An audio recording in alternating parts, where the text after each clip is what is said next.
All right, I'm going to show you how I went about coming up with an idea for my helmet design. So first of all, I settled on the Muskies. I like it because I haven't only seen one or two actual schools that had that as a mascot, but I like the idea of having a large muskie on a helmet. I don't want to put the whole fish on the helmet because they're very long. I think from a distance it'd be hard to tell what it is.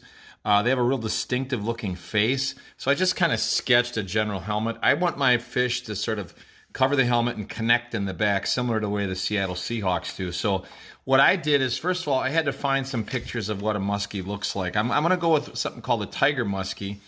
I just think it sounds cool, and I like the striping on it. And the one thing I do know about muskies, that their lower lip really protrudes pretty far, okay?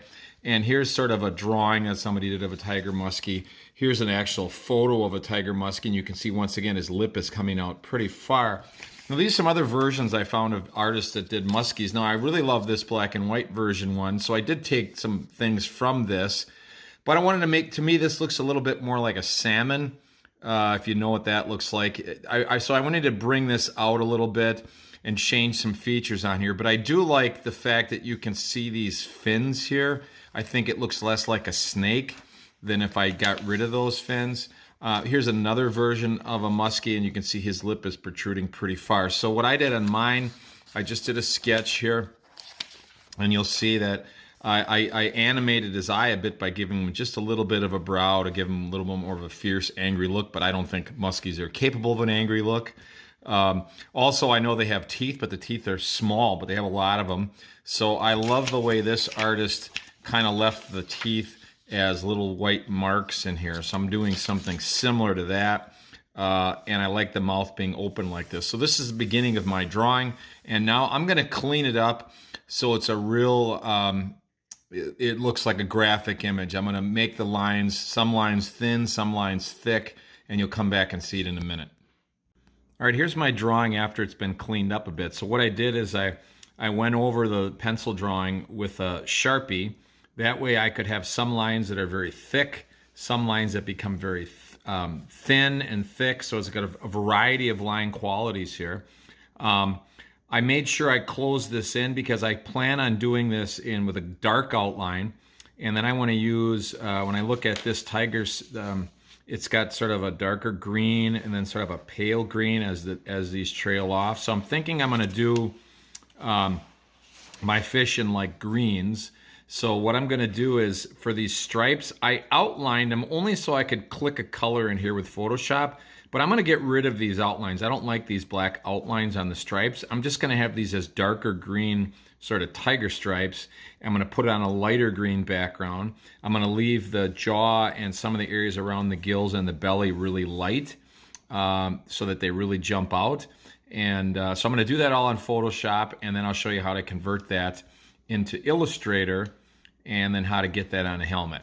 So you'll come back and see me in Photoshop. All right, here's my fish in Photoshop. So I'm going to start adding some colors to him and cleaning up the drawing a little bit. So first thing I'm going to do is probably just crop the image. So let me just crop it down.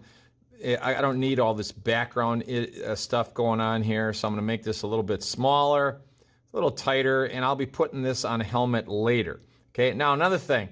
So I've done that. I'm going to hit enter, and that's like saying, okay, it's cropped. Now, the other thing I'm going to do is I'm going to go up here where it says Image, Adjustments, Brightness, Contrast, and I'm going to make it a little bit brighter, and then I'll also hit the contrast. I'll make the blacks blacker and the whites whiter. They'll get rid of some of the smudgy areas that are kind of you know, dirty looking. Okay, now I'm ready to put colors in this. Now I'm going to choose my color scheme, and I'm going to leave the black.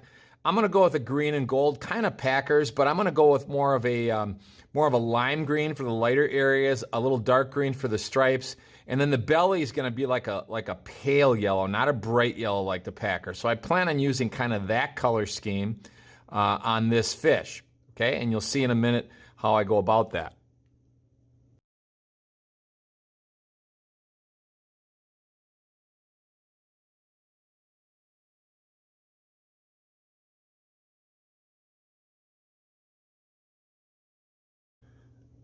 Okay, here I've converted it into colors now, and there's just a few things I want to tweak here a little bit. I like the idea of the teeth being white and the eye being white because it pops out. I like this little line here white, but I think the edge of this line I think would look nice as white as well.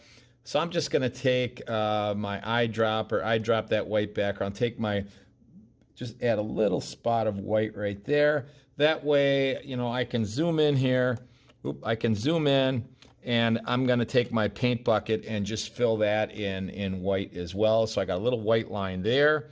Looking pretty good. Now, when you look up close, you can see in the black, there's quite a few white gaps. That was from my drawing before. So I think I'm going to do now is just clean that up with my pencil, and then we're going to smooth that out in Photoshop, and I'll show you later. Now, I like these stripes, but I don't like the black line separating the stripes, so I'm going to get rid of that black line. So I'll just show you one little trick you can do to do that. I'm going to take my bucket and set it to this dark green, and I'm just going to keep clicking on here, and what's going to happen is the lines are going to get thinner. Okay, so if I keep clicking on here, it's kind of like you're filling up a bucket with paint, and eventually the bucket's going to start to overflow. So I do this, and you can see that I start to get rid of the black lines. But now the only problem is you can see my black lines are going up into this line. So I'm going to clean that up a little bit. And I'm also going to take my paint bucket and pick on the green now, and I'm going to eyedrop the green change it to the light green, take my bucket and just start clicking in here, and you can see my black lines are really starting to disappear in between those stripes. So once again, I'm going to eyedrop that green, take my bucket and click in there. So I kind of get rid of the black lines, and I'll do the same thing up here. And then eventually I'm going to clean all these black lines up. So I'll do that step next, but I'm starting to get closer to what I want it to look like. Okay, I don't have black lines around those stripes anymore, and I'm going to just clean it up now and get the thing ready for Illustrator.